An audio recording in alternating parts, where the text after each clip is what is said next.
How y'all doing? It's Rob Burnham, your Preacher Man R&B, and this is another episode of Rachel Lane Comments. This time I'm doing another episode of Halloween Classics. This time I'm reviewing the 13 Ghost, or 13 Ghost, I think it's called.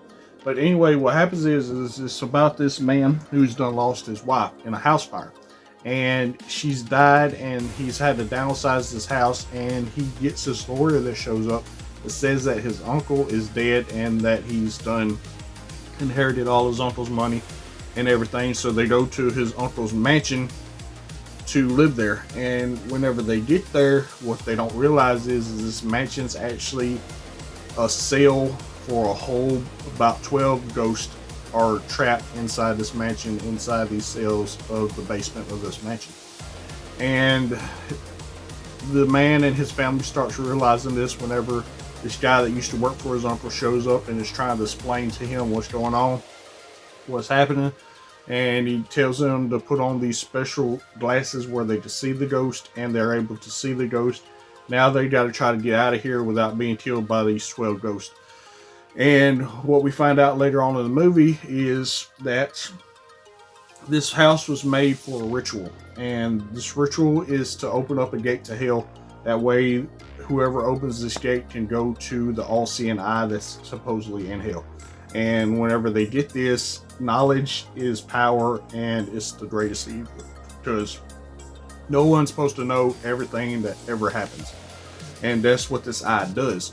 So we find out that this man's uncle actually isn't dead, and he's orchestrated this whole thing because he knows that his nephew is supposed to be the 13th ghost.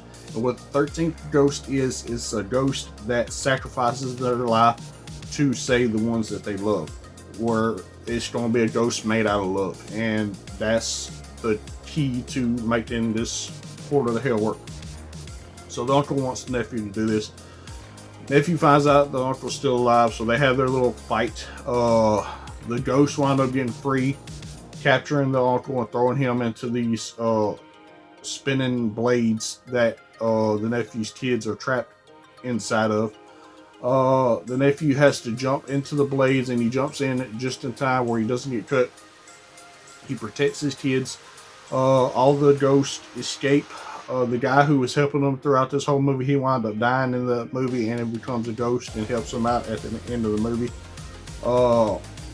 He sees his wife again because one of the 12 ghosts is actually his wife that died in the house fire, and he sees her as she goes to the great beyond, or moves on, or whatever.